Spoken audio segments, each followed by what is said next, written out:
I think you need to, as an elder statesman, or elder, to me, you should be mindful in helping to guide in terms of building a country that will be in harmony and peace with itself. Because what we're doing here, we're not doing here because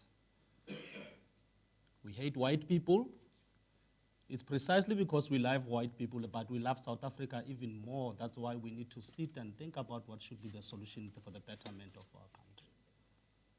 But this attitude is not taking us anywhere.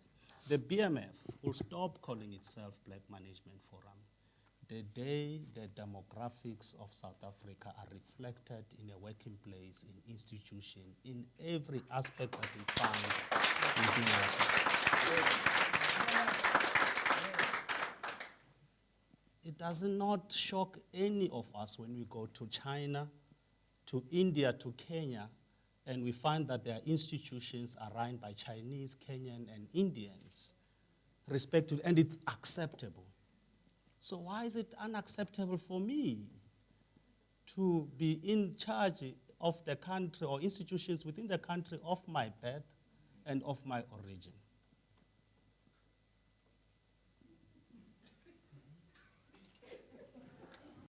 We can't be talking about being patriotic and supporting youth and addressing the challenge of youth unemployment if you have the business community here in South Africa that has employed foreign nationals who are here illegally for the profit motive and nothing else, because they want to underpay them, they want to make their basic conditions of employment miserable and so on. They pay them slave wages and so on. I mean, here in Seapoint, Prof, we're dealing with a matter a couple of months ago where a restaurant owner said, I don't employ black South Africans. Black South Africans, they only employ illegal foreign nationals, right? And you report the matter and the Department of Labor takes forever to actually deal with it. Let's come to the CODESA story, Prof, as I get ready to conclude.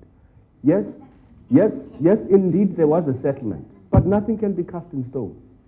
If we're unhappy, remember we're a different generation. They were faced with a different challenge. I think Chinua Achebe even makes this point in his book, There Was a Country, when he talks about Biafra, to say each generation will have to actually identify what its challenges are and try to overcome them. We can't keep talking about the CODESA settlement that suited 1994, but it is also unfair, perhaps and irresponsible, to think that we can assess what happened in 1994, the perspective of 1994, with a privileged 2017 perspective.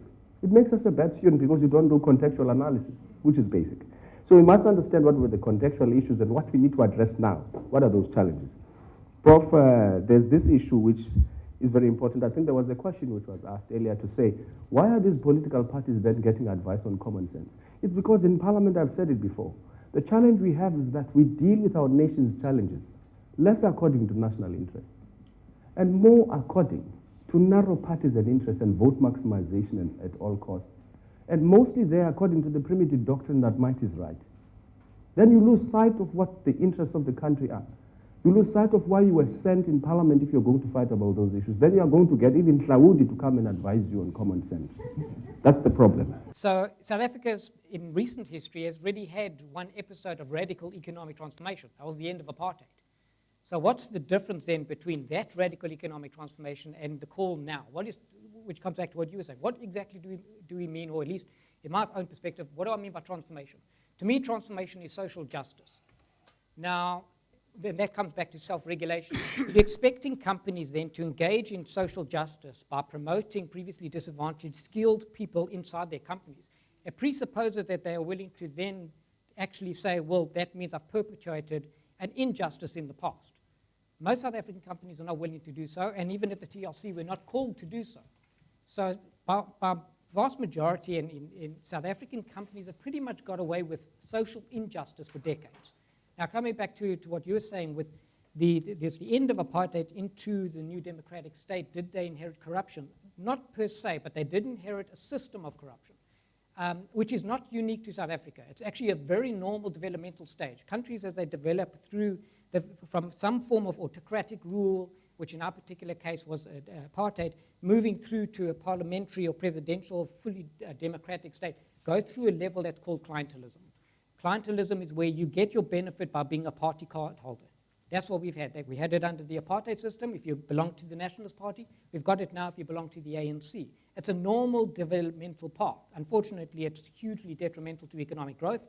And if clientelism increases to a large extent, like we do have here, economic growth shrinks down accordingly. So those are directly inversely relatable, but it's not unusual. So yes, we inherited a system of clientelism rather than a purely corrupt state. Now, coming back also, going forward, if we want to have things, for example, economic CODESAs and everything else, which comes back to what you're saying about inclusive growth, that's one of the problems I have with this call for economic CODESA.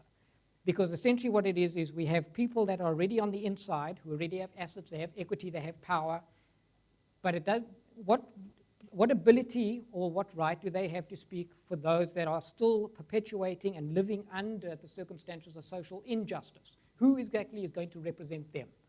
And I don't think South Africans really have given much thought to that. No offense, but our politicians do it all the time. They claim to speak for the poor, but they're not speaking for the poor, they're speaking for the urban middle class. Very often the issues of the poor, such as land, aren't even dealt with. That's why we don't look at land from a social justice perspective. We look at it from a capital perspective, because that's the middle class and that's where the power relations lie. When CODESA took place, the issue of economic transformation was neglected, and it was never dealt with. And if you ask me, yes, we need to go back and deal with it, because if you don't do that, we're going to have your Marikana, you're going to have the land grab here and there. Because if you ask me, Marikana was not a strike over 12,500 per month. It was structural issues that we are having within the economy, which we never dealt with. And so that's the case. I think the young man talks about what needs to be said to the students. I think tell the students that we want nothing but academic excellence from them. Tell them that in corporate it's tough.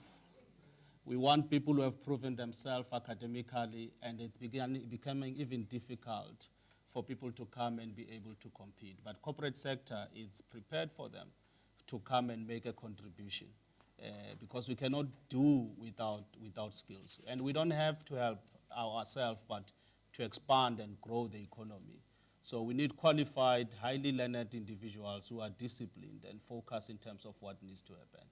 We tell them that we understand that they have challenges around financing studies and the debt, that rather they complete and have a degree and get into a workplace or work for themselves and then worry about how they pay back the issues. And tell them that they need to be patriots.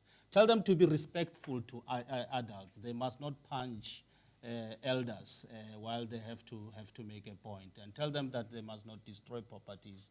They must be responsible in terms of how they are going to do that, because this is the very institution. They would like their children to be in these institutions. Therefore, it's important for us to be able to take care of them.